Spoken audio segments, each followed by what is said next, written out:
Welcome back to Let Us In Podcast. Today we're covering the magnificent Ty West, and we're going to dig into some of his films in preparation or anticipation of the release of Pearl.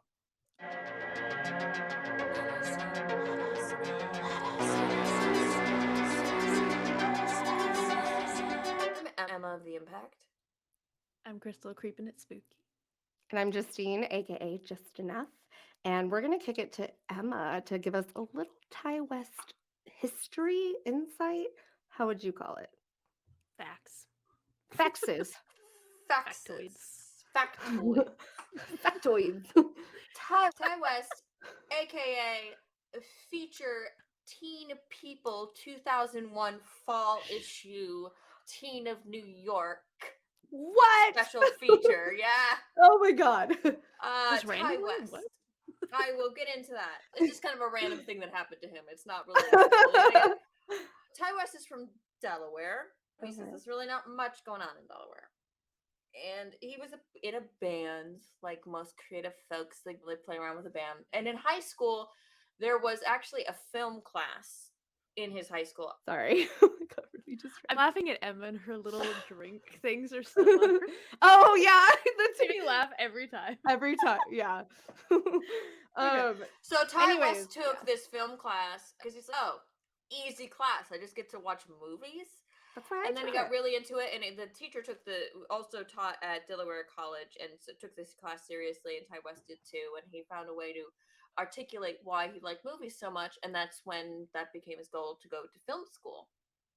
So he went to film school in New York, and that's when it was just like him and a friend were like hanging out outside the college, and the journalist from Teen People said, hey, we're looking for an issue on teens in New York, and they took them to this location for a photo shoot and did lots of different clothing. It's like a movie montage, and then they just did an issue. It has nothing to do with filmmaking. But so if you have fall 2001 Teen People, look for Ty West. Ty West. Fashionista. Is he the same age as Ty West? No, he's 41 or 42. Oh, so we're closer to him than Eddie, right? Oh, I guess not. Oh, Eddie's 30. I always forget how old he is. Yeah, we're closer to Eddie by a little bit. Yeah, just a little. Eddie being Joseph Quinn, Eddie Stranger Things, Eddie. Sorry. We just like I do too. I feel like you're getting a taste of your own medicine tonight. I think I am. This is good. This is good. This is gross. I'm still just chilling. Gross. So Ty West went to film school in New York.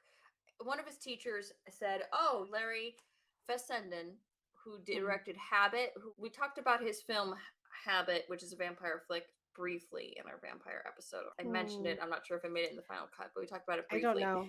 He also stars in it. It's more of an indie vampire flick. It's a very sensual indie flick from the 90s, very 90s as well.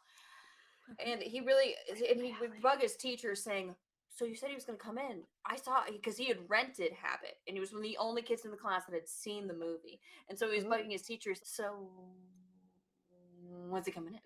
He was very excited about it. She's like, here's his number. Just, you call him. It'd be fine. And he did. So Larry Fessenden became a mentor for Ty West and funded Ty West. He's like, if I give you the money, could you make a movie right now? And Ty West, he's like, I lied and said yes.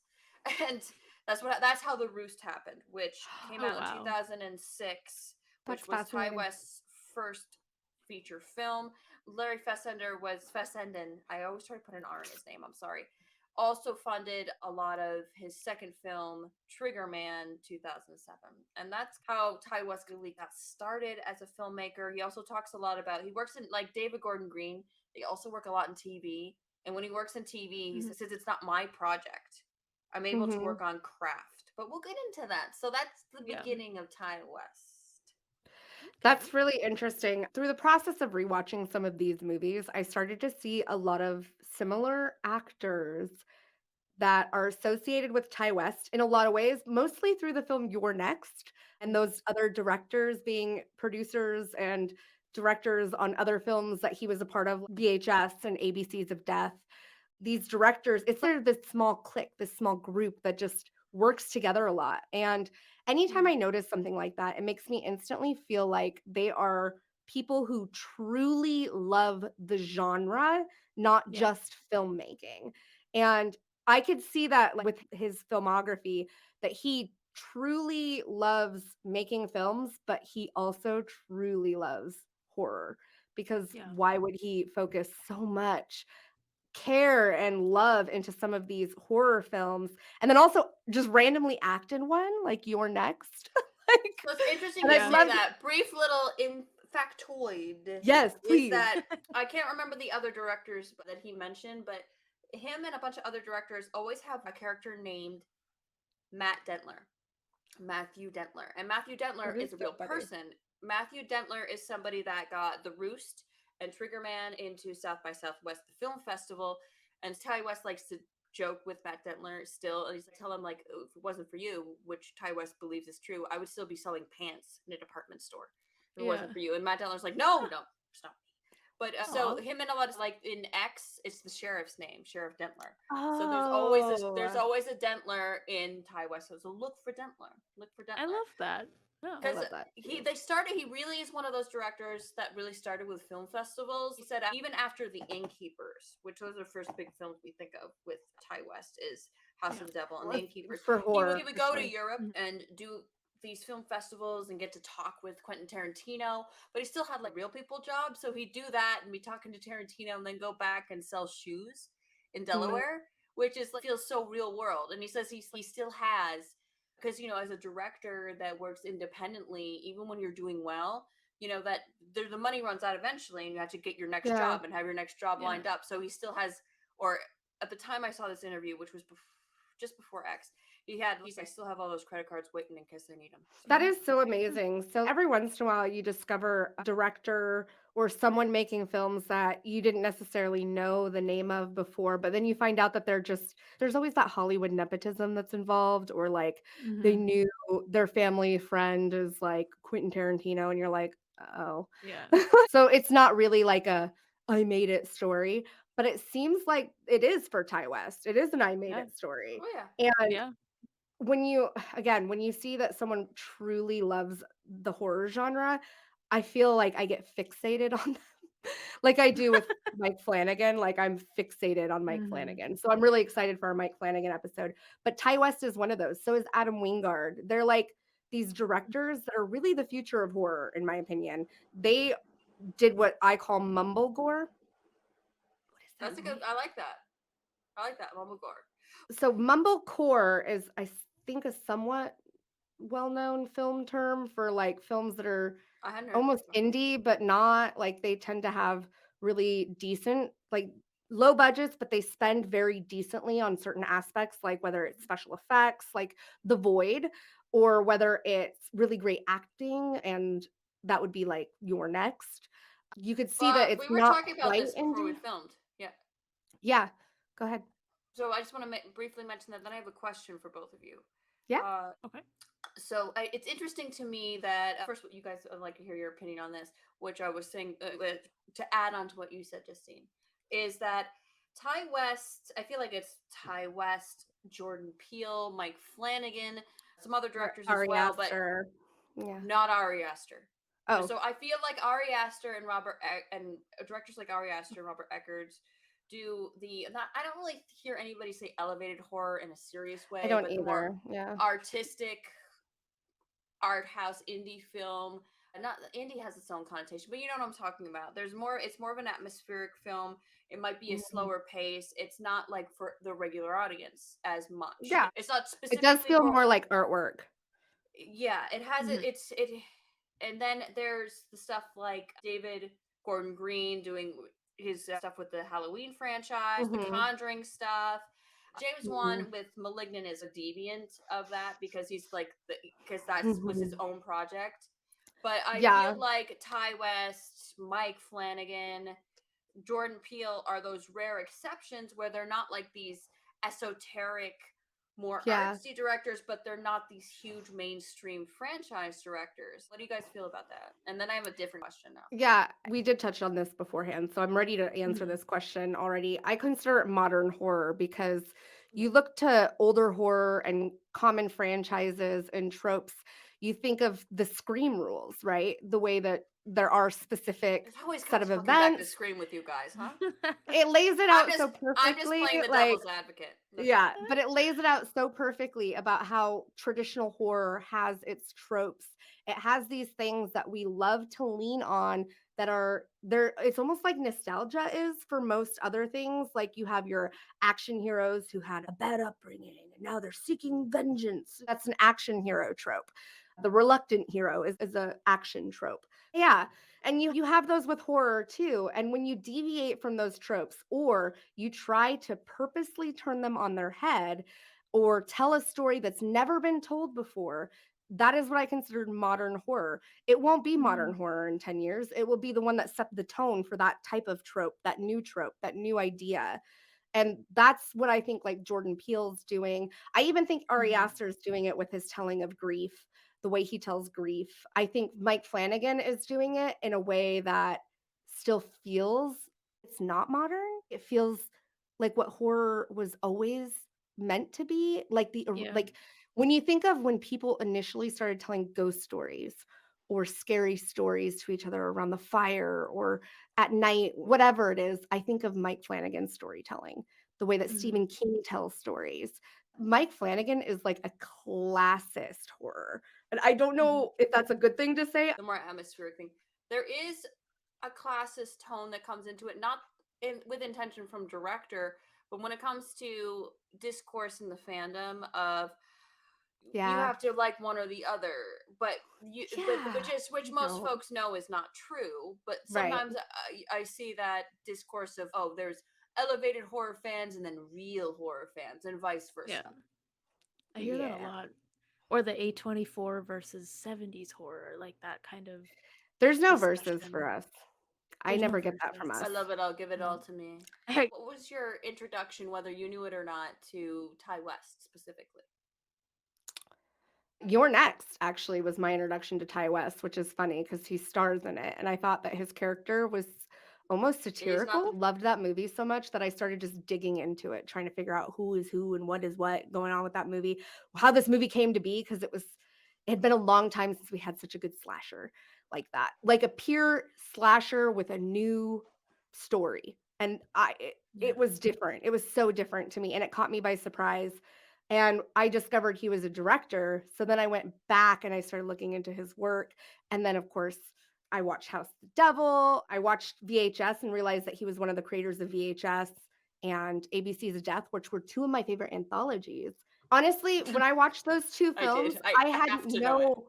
I did not dig into film like I do now. So this Yeah. might be like me really telling on myself, but I would say up until 2 or 3 years ago, I didn't know the details of the films I loved. I just knew I loved them. I knew I loved horror and I knew I loved scary movies, but I never thought to really dig into them since high school when I did a histories of films class. And then I went back to college and I wrote an essay for my lit class on a compare and contrast of The Evil Dead and Evil Dead. So I did a compare and contrast, and then I started to pay attention to horror and who directed what and why they made those decisions. So up until a couple years ago, I didn't know anything about some of these directors. That's fair. That's the facts. And Crystal, I how just did was you? born. What was your first Ty West experience? I can't honestly recall. It'd probably be VHS though, but I didn't realize that he did a segment in it. So that was probably my first introduction to him. But then actually thinking of who Ty West was, it may have been The Sacrament, maybe? Yeah. You know what? That was the one I think that I saw. Yeah, I think Not that was mine. I don't think it was House of the Devil. I think it was The Sacrament, Yeah. which I thought had John Goodman in it. It does not. I did too. Oh my god.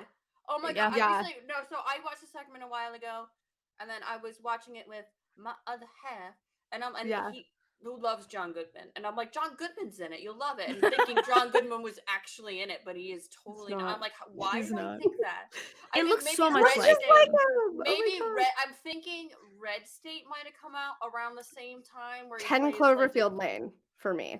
so it's rare for me to get in on something early. Not that when I watch these things, I recognize, ooh, I'm going to pay attention to this director in the future. I'm not that smart. But one was Mike Flanagan and the other Ty West, where Mhm. I was just flipping through movies with someone and we just put on House of the Devil on Netflix. I have to admit, for a good half of the movie, I really thought it was from the 80s. I didn't know it was a retrospective. So did I thought I. Yeah. yeah, I thought it was from like legit from the 80s. And so that's really cool that and I saw Yeah. an interview with Ty West where people are saying, how did you got it so perfect, so perfect?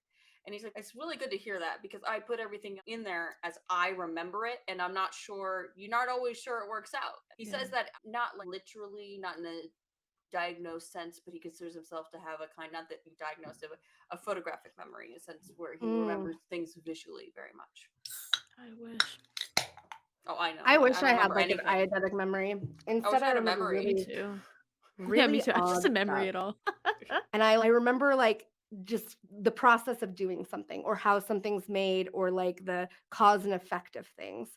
So sometimes that helps me remember why people do things or the choices that they make. But I don't always remember like people's names and directors and stuff until TikTok. You and Ty West would probably get along. So I think we would get along great, Ty West. Oh my god. He might be single. I don't know. I need a actually don't know. mentor. Sorry. Ty West, if All you see good. this. Ty West, Call if you me. see this. Yeah. There's always one call me. Sorry. Call her. Every episode, I have someone I'm like, call me. On the Ty West timeline, it goes from The Roost, Trigger Man.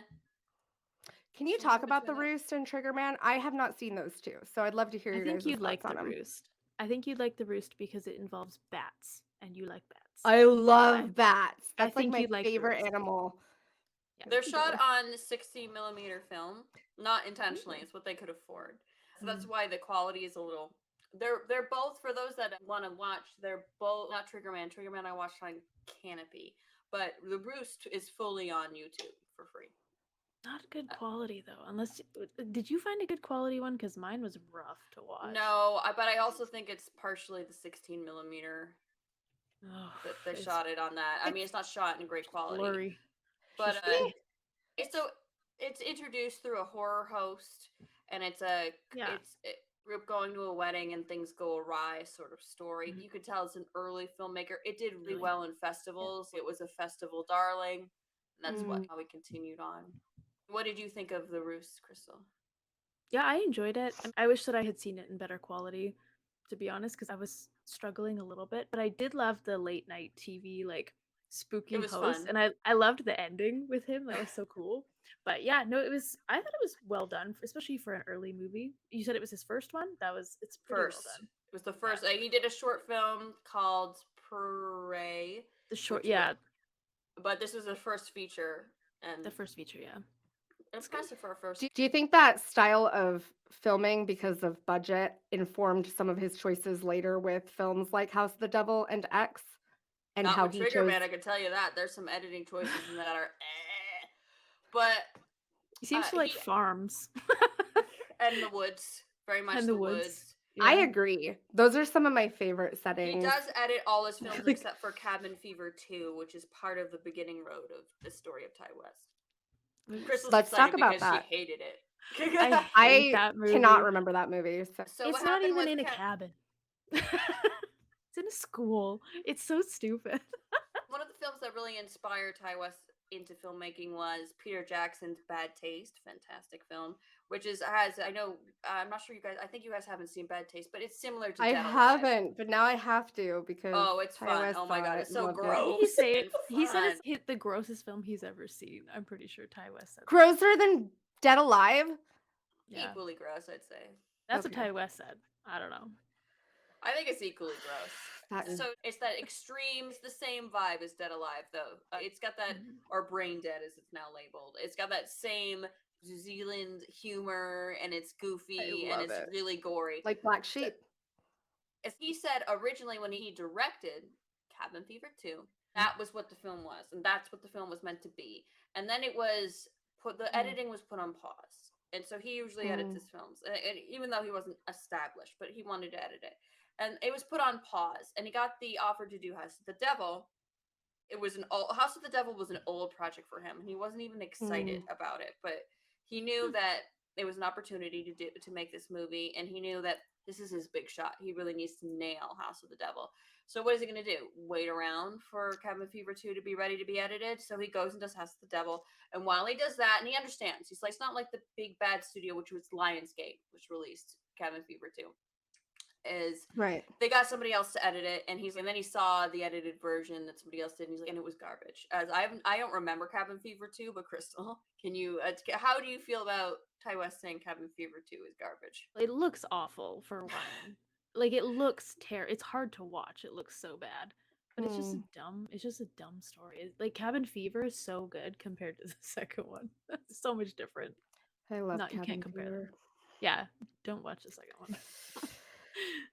That's unfortunate, but they're all allowed a dud. It's nice to know that there's directors out there that I can love that have bad films. It's cool. I think it Well, lets it's us not know. entirely his fault, too. No, it's No. not. But if the story's bad, that's not on editing. That's a story. I don't think he wrote that Wow. either. I'm not sure though. I don't know who wrote He, it. he chose a vision for it. So then he did House of the Devil, and they were staying in a hotel while they were Mhm. filming House of the Devil, and there's all these ghost happenings and ghost stories, and that's what the Innkeepers became. And they shot it in the hotel that they stayed in for House of the Devil. Oh, cool. Let's talk about the Innkeepers real quick, because this one actually is another one that I loved when I first watched it, but every time I watch it hereafter, I'm slowly falling out of love for it. I don't know how you guys feel about it, but I don't hate it. I think the acting is good. I just think that it lacks something that's really important to me with film, which is rewatchability. To me, it lacks a little bit of that. I would say when it comes to doing a story about paranormal investigators, it's one of the best. Paranormal investigation films to me are when it's literally you're following people who do paranormal investigations. I don't know very many good ones. Maybe I'm wrong. Maybe I just can't think of any right now, but this one's one of the best focused on paranormal investigators. I don't really feel like it's super focused on paranormal investigators. She's not necessarily a paranormal investigator as much as her friend is. But isn't that all she does? No, they work at the hotel. Yeah, but like the focus on her is about her like investigating the paranormal stuff going on. Yeah. That's how she ends up in every scene. He said that what the movie's about at its core is when you're at a point in your life and you're working at a basic job and you're not quite sure what you want to do and move forward with. But yeah, but plot-wise, yeah, it's primarily her.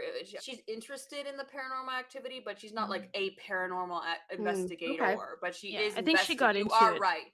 She is investigating it, but she's not a paranormal investigator. And her friend is. She got into it because of him.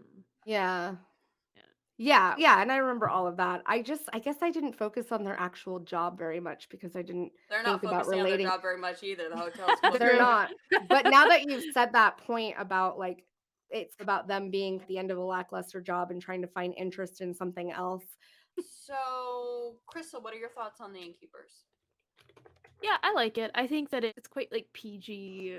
It's very light in horror. They don't really dive deep enough for me to like really love it as a true horror movie. But I do the little twisty twist at the end, and there's cool aspects to it. I like hotel-based settings, but it's fine. I don't mind it. It's a mid movie for me though. I think that's where I'm at now. I think when I first saw it, I liked it a lot more.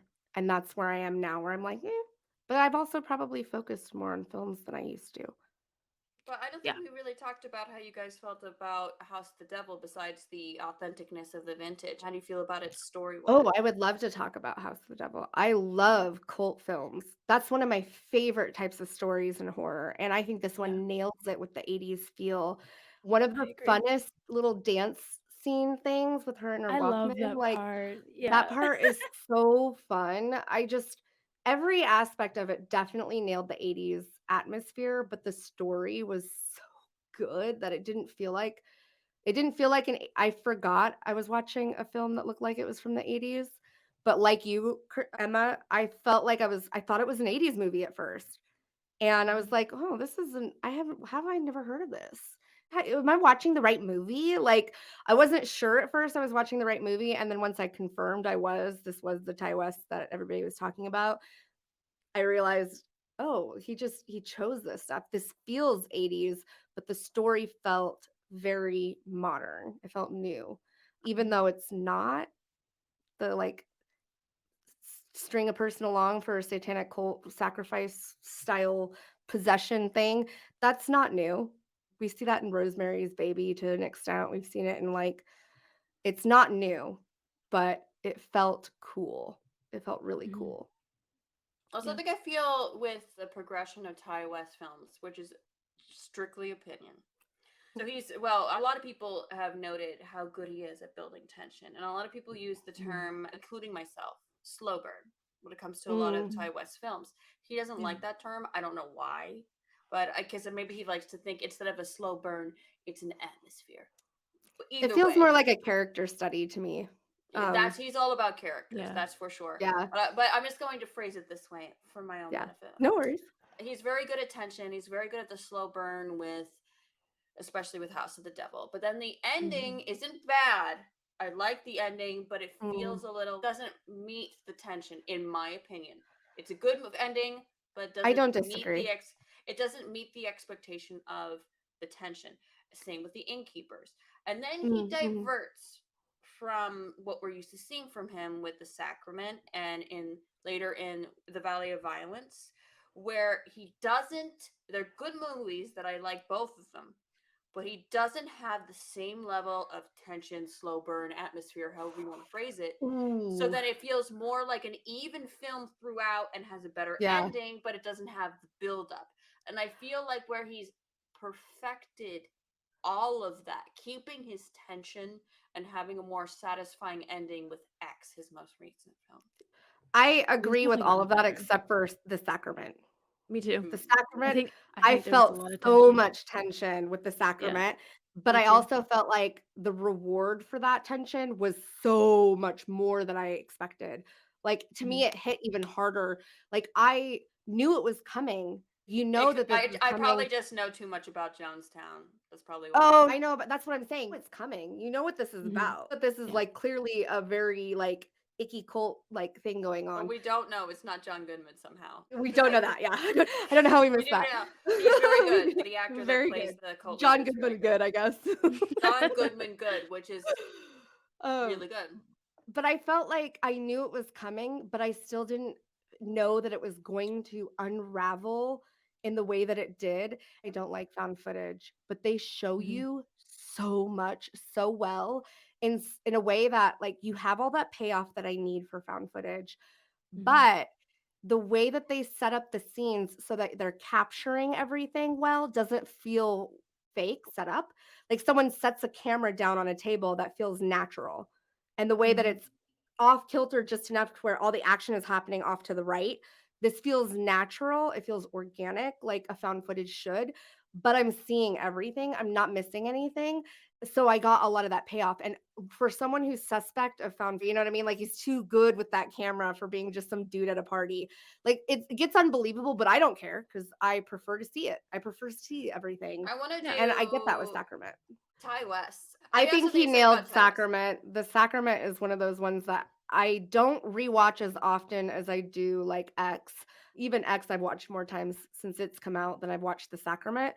But every time I revisit The Sacrament, I'm still like, man, this movie is just so immaculate. All the choices, the acting, the way that it sucks you in. It's bad news, but you also believe some of these characters, like the brother and sister relationship. I really believed that. He Mhm. was like so happy his sister was clean and seemed healthy and doing well that he was happy to ignore anything else that was a red flag or scary because oh my gosh, she's doing so well. They've something's worked. Like that desperation for a loved one. Yeah. It's just good storytelling. Like I again, thought it was character interesting. driven. It was interesting how he used the fact that Jonestown, everything went down when journalists were there. So it's like Mm, Jim Jones knows he's getting that coverage and attention, and that's and the how Ty West phrased it within the journalistic voyeurism of Vice, yeah. and not just Vice, but Vice is one of those. And I'm surprised he was able to even use the name,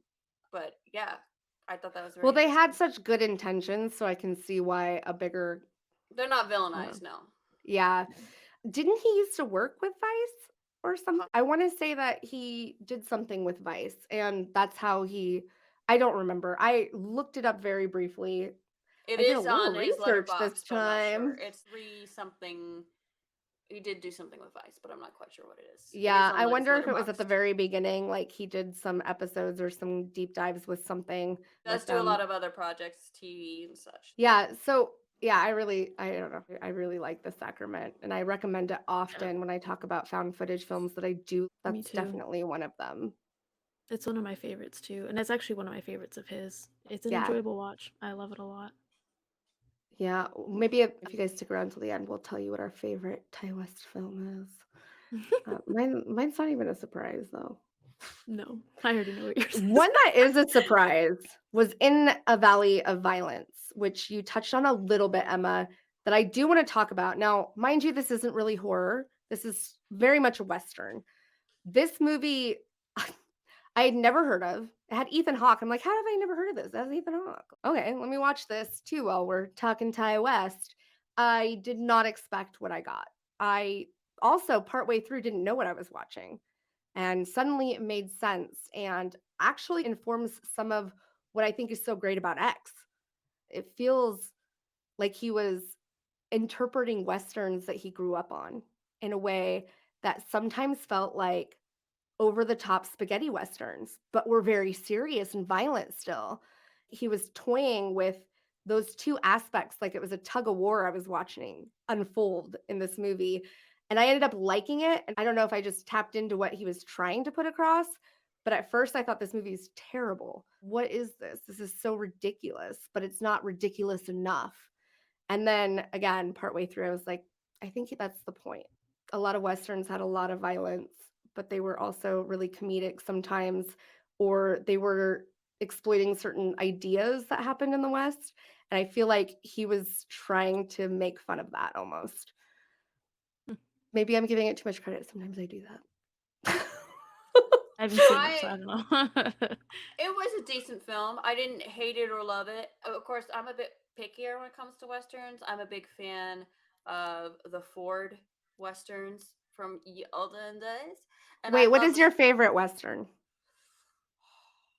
it's probably a combination of The Good, the Bad, and the Ugly, popular choice, I know, and Magnificent Seven. Silverado. That's my favorite. Oh, that's a great one too. Great one So too. fun. Magnificent Seven, which inspired Akira Kurosawa to do the Seven Samurai. I mean, like it's amazing to me that he was inspired by a western.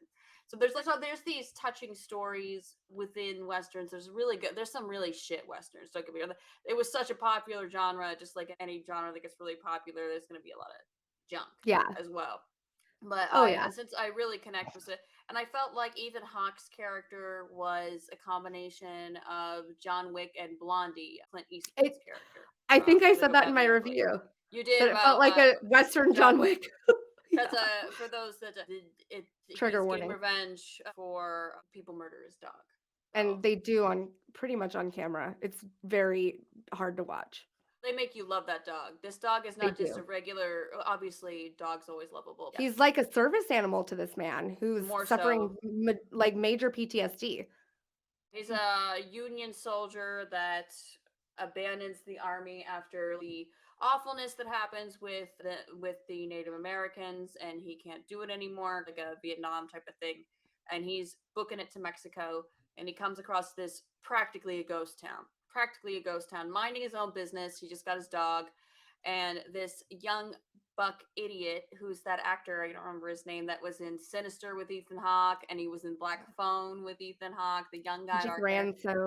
Ransoni. Yes, he plays a similar character that he's usually played with, more of an asshole that wants to pick a fight with Ethan Hawke. Ethan Hawke doesn't want to Manic fight this. sociopath. Yeah.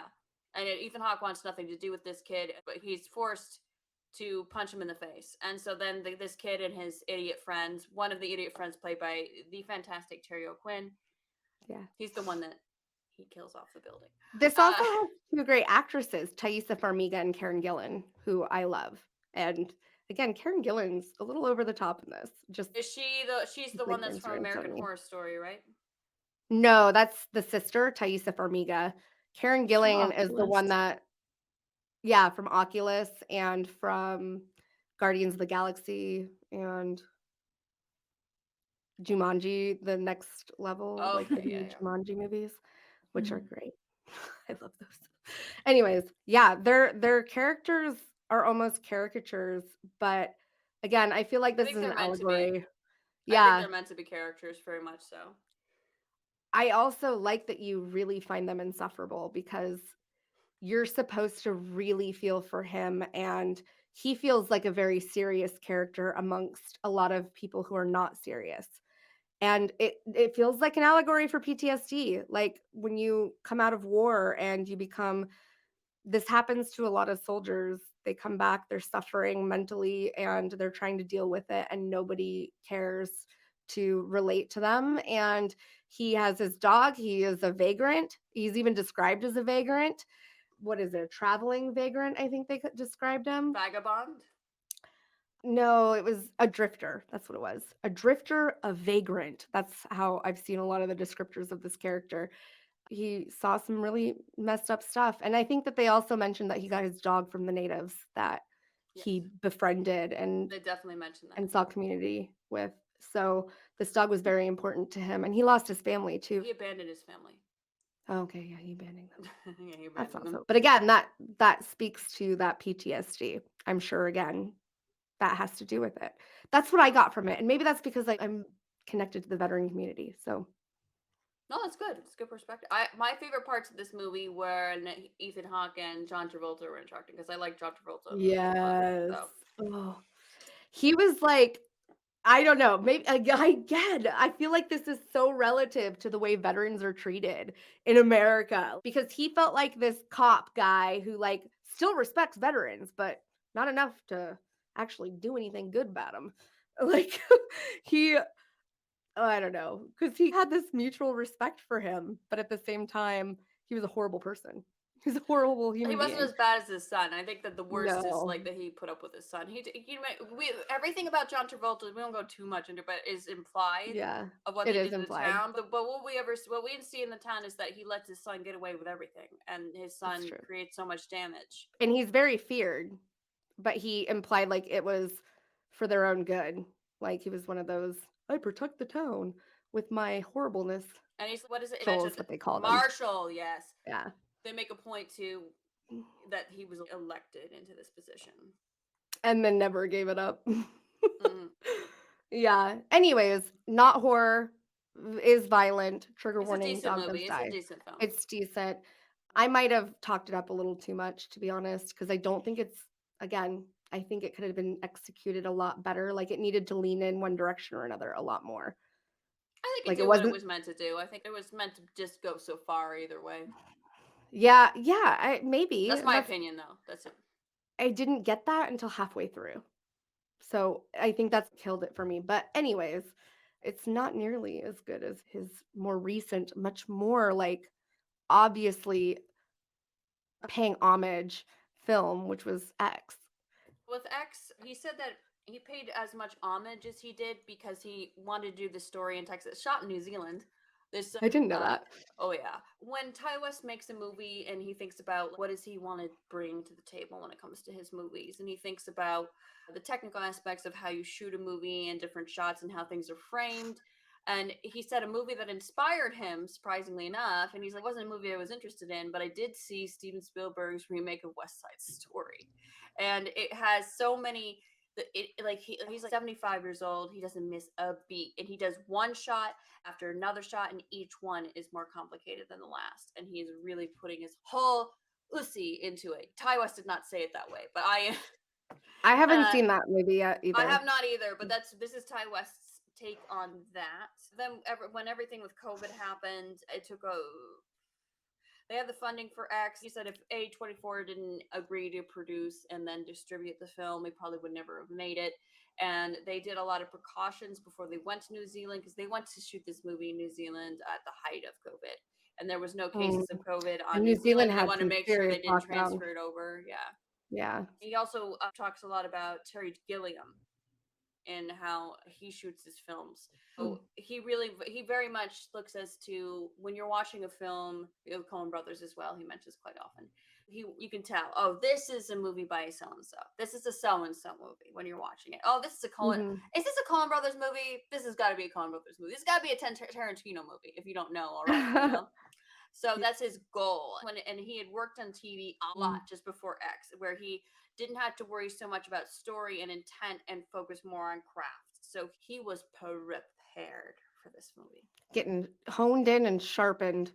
It's And he said he didn't want clear. to do as much of a homage. The reason he leaned into the homage so much is because he knew he wanted to take place in Texas. And he's no matter what I do, people are going to think of Texas Chainsaw Massacre. So let me True.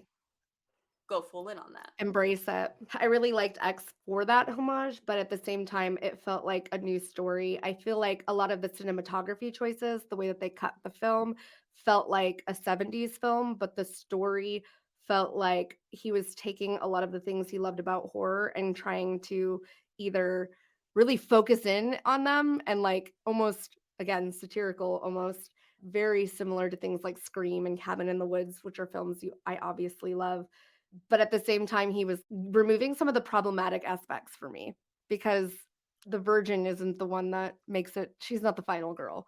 Our X Factor Mia Goth is. And the douchey boyfriend, he really gets tortured. He gets thrown through the ringer before he actually gets offed, which is great. And the He first said the kill, intent for that character was, yes, make a porno film, but also show that you like Godard, kind of thing.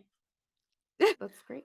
He also was highly inspired by Two-Lane Blacktop for this film, which not enough people have seen Two-Lane Blacktop, and they only got like 2 special screenings when it came out. But I'm digressing. Go on. I've never seen that one. It's Me fun. neither. There's a Rob Zombie film, not film, excuse me, song. Two-Lane Blacktop. It's one of those that if you like 70s exploitation, Two-Lane Blacktop. I'll have to check that one out because I really liked this film. And a couple things that might be spoilers for some of you who haven't seen it. One thing that surprised me was the way Jenna Ortega's character ends up. The basement scene, that was a big reveal. That was a big reveal about Pearl and this elder man, that this isn't their first time. This isn't a Word. trigger moment. This is who they are and who they've always been situation. When it comes to the Pearl trailer and all that stuff, that informs it. But I feel like Yeah. what happened in the basement and what they find in the swamp, that is evidence that this may have happened before. I felt like it didn't show, like, it doesn't mean, oh, baby, it doesn't mean that it happened before their old age. I felt like the X as a film on its own didn't inform that enough. I loved X though, but you guys know I have my little. I got that it's been happening for a while based off of the different vehicles that you see and how we only see the one, don't we? you Only do. the bug. The VW bug that's You in do see the the swamp. VW bug, but I also got that from the way that they were discussing it. They've been discussing it for years. The way, like, which one did you want? Who did you want? Clearly, this is a practice thing where she picks somebody and gets them, and then you see the basement, or Maxine's before that, you see special. the basement. Maxine's a Yeah. special case too. She is special, but you could tell he She's had got the an X factor. assumption. He had an assumption about who she wanted and was very blasé about it. So to me, it felt like such a practice thing that they had been doing for a long time. But Well, it they is just discussed different. it at the house before, like not ages before, but she's there's one of them that I saw, and that's the one that's special to me. But he didn't know that they were going to be there. He thought it was just going to be the one guy. No, so he says, "Here's your cabin," and such, and then she spies on them quite a few times. Oh, I see what you mean. And then they Yeah, yeah. discussed it or something. Gotcha. Yeah. Possibly, we don't know. I'm not saying that it didn't feel outlandish. Don't get me wrong. I just feel Oh, like no. I wouldn't have known for sure that this was something that possibly happened all the time in their life, like off and on. Yeah, we do take different things from movies, and that was what surprised me about that moment, is because it did feel like this is just who they are, and I didn't expect that from this movie. I thought at first that Pearl was being triggered by Mia, like she was becoming a killer, and that this was like going to be her first time or something, and then I realized that's not the case, and I was like, whoa, wait, she's just like this. I didn't expect that type of villainry to be the case, and I liked that. I really liked that. I get really disappointed in how old ladies are portrayed in horror, and to me Same. that gave her a lot more of a serious villain aspect that I appreciate. I felt very protective of Pearl because I hate that. Oh, look how scary and gross this old lady's body things that Yeah, happen sometimes in film. And sometimes they handle it well and sometimes they do not. I was raised by my grandparents. They were nothing like Howard and Pearl, by the way. Nothing. But not even in like a service level way. They're just very different people. But I think I have a certain sensitivity to yeah. that. So I brought my own stuff to the table with that. But I think I the movie agree. made At a first, I you was turned my view around. You helped me when we did talk about X yeah, before, and you pointed out how Pearl's not as much the villain as much as Shame is the villain, which I shame. thought was Yeah, very smart. yeah. It definitely feels like shame. I'm excited to see Pearl. So I know it seems To like a see more of more. cliche that. thing to Yeah. say, but I feel like he really does get better and better with each film. So I'm super excited for Pearl, which is Me already too. filmed. Yeah, I really liked X. I think I'm gonna like Pearl more. Pearl more. For some reason, it just looks so good from the trailer. I love the whole look of it, the colors, the style. I think I'm gonna The like it more. Douglas Sirk look, Yeah, yeah. but I loved X, so it's a lot to top. But we'll see. But you're still your favorite. Like, what would you say are the best Ty West films though? I've got X rated the highest, but that's a blend of everything with X, how it looks, the style, the characters, everything in it. The Sacrament is up there for me. The House of the Devil's up there for me. Those are probably my top. Yeah, I would say X is my favorite. It made it to my top 7. It's one of my favorite horror films. It's up Yeah, there for that's me. fine. I've rewatched this a few times. The alligator, love it. Like, one of my favorite aspects of that film are the 2 alligator scenes. Yeah, I do Also, love the Or scenes. 3? 70s horror is so precious 2? to me. So I'm like, I saw X Yeah. first, but Eaten Yeah. Alive, I love it so much. You can't compare the two, but I'm like, I love that grit that Eaten Alive has. Yeah. X is a much better story, much better executed film. But Eaten Alive has that je ne sais quoi. There's something humorous about it for me. I love it when someone who loves the horror genre really embraces or understands some of those things that we find comforting about horror, which are those tropes, but doesn't always deliver them word for word how tropes are usually laid out. There's 2 different harbingers, which is one of my favorite tropes in this film. There's the on the nail. Doomed. Yeah, there's the stepping on the nail trope, the peeking through a hole and getting stabbed in the eye trope. There's don't go in the basement trope. There's there are so many tropes in this, but there's still all these little nuggets of surprise. Someone's gonna get eaten by a crocodile or an alligator, and Great use of music too in you this still movie. love it. Oh yeah, and the music is so good. So one of my favorite scenes was the first kill where afterwards Pearl is just dancing to Don't Fear the Reaper, but it's not Don't Fear the Reaper. It's more like a orchestra sounding beautiful symphony going on at that point. And she's just dancing in the lights that are now red because they're covered in blood. And it felt so much like a feminine interpretation of the Texas Chainsaw dancing with the chainsaw at the end kind of scene. That's what it reminded me of instantly, even though they're so opposite of each That's a other. precious scene to me. It did not remind me of that precious when he's did the It twirl reminded with it. me of it. It felt like a feminine version, like it felt like this softer, like, "I'm a crazy person," like, I always moment, said that basking in her Texas murder. Chainsaw Massacre is like the first or second best horror film ever made. And I Oh, agree with him on that. It is a good one. I have a Especially really with what random they top had 100, so available. Definitely with what they had available to them and the yeah. tenacity of that crew and the heat and the smell. But Yeah. I won't get too much into that. I have a pretty random top 100, so it's fairly controversial, but not if you know me. Top 100 is hard to be controversial though. That's so many movies. Oh, okay, You top have to. 10. I think even my top 10 is just strange, probably not what people would expect, so My I top can't 10's pretty rank. basic. I'm bad. I How can't do either. you I'm guys do horrible at it? it. But if I Yeah. were to force myself to do a top 10, it might probably be fairly expected. I wouldn't it hate does Yeah. like the top. change. I adjust it often. X's in mine, so that's new. I can't Yeah. think of the Yeah. most recent film that would be in my top 10. It takes Yeah. time for me to have that relationship. I Yeah. feel like I've watched X like 5 or 6 times since it came out, maybe even more. I like it a lot. Relieved. I I think Ty West is one of those future of horror directors. I can't wait to see more and more from him. I hope he stays in the genre. I hope he continues to contribute to it and doesn't. He definitely seems like think a he type will. that he wants to stay in the genre, and he'll do things like in the Valley of Violence. That's a deviation project that he wants to do because he says he Yeah, makes films for him, and yeah. that's how he's reached the level he's at, in the sense that he makes films for him that he wants to make. But he's fortunate enough that his tastes aren't so esoteric, that his tastes are enjoyable for quite a wide audience. I would love to see what kind of cosmic horror he'd come up with. Yeah, I would too, because I don't really see him touch upon that at Mm, all. As far as I know, he hasn't. I don't think he started filming on the third film for mm. after Pearl. He said that his intent, I don't know if it's going to change, was that the third film would be the events of what happens to Maxine after the events in X, Oh, which this is would going be to be the a dawn of trilogy? home video. There's a Yes. Oh trilogy, yeah. yeah. I 1000%. didn't know that was confirmed. I thought that was just That's hopeful confirmed. talks. I Oh. mean, it's confirmed that definitely this is what he wants to do. It's his intent to do. How far along he is in Mm, accomplishing that part, I'm not sure. Yeah, I'm But not I mm. sure on know that either. I I haven't would heard love to anything see about it. that So, because I oh my think god, it's gonna I be think about the the way dawn they of home set her. video. I think.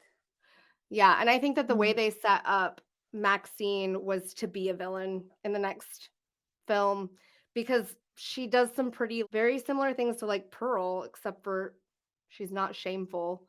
I feel like she's gonna have a vengeance or a retribution arc of some sort, like very Eileen Warnos. It'll be interesting to see if Maxine ends up like Pearl, where she's Yeah. older and she hasn't accomplished the things that she's wanted to and is missing her youth so much. Or Mm. she overcomes it. That's the interesting story for me. If she overcomes the fate that Pearl was sealed to, if she has the X factor enough to overcome it, even if she doesn't become famous the way she intends, but she finds a peace within herself without murdering everybody. You don't think they'll touch on what's that one? Linda Lovelace. Yes. I have not heard Ty West mention her, see it, She but looks like her. a Like, little. I think that Maxine is portrayed to be such a strong character that I think that is the danger of the road she goes down. I do think they'll touch upon it, but I do think whether she ends up like being a more like, side character, more of a witness than a I think that Maxine's future has more to do with her relationship to mirroring Pearl's story. No, right. Pearl is not in the next movie. Yeah, I agree. I just think it's gonna be more of instead of being consumed by her shame and like murderous for it, I think it's gonna be more of a she's more of like a defender of it. He might do it where, hey, surprise, you ended up just like Yeah, Pearl, which would be yeah. maybe similar to Linda Full Lovelace, circle, like yeah. or she overcomes. I think that's a more satisfying general audience ending that I probably would like to see, because I want to see Maxine succeed. I really liked her as a character. I liked the strength of her character and I don't know. I love that he really embraced like her sexual side and Brittany Snow's character really embraced her sexual side. Like they felt very empowered by it and not because the men empowered them, but just because they were empowered. The differences between Bobby Lynn and Maxine is Maxine was fresh in it and Bobby Lynn was much more seasoned and empowered in herself and her sexuality and who she was and happy and content with her life and where it was. Whereas Mia Goth had these aspirations that I think she still was seeking validation from. Is it Wayne? Is that her Yep. What's his boyfriend? face? Yeah, her Yeah. Yeah. boyfriend slash manager. Yeah, that she was still seeking validation from him. I don't think she cared about him that much. She didn't seem to I take think Oh, him she was seriously. using him a bit. Yeah, I think there was a little she's definitely smarter than he was. He wasn't super bright. Yeah, I think she was using him. I think there was still some manipulation going on with her, and I think that she's gonna come out without that now. I do think that she didn't care about him as much, but she definitely thought that he was gonna take her places and Yeah, trusted I him a think she. little too much with that and sought his validation again and trusted his path, which I don't think is gonna turn out well for her, that path. He's not a problem anymore. He's not. Nope. He's not. But who's gonna fill that void?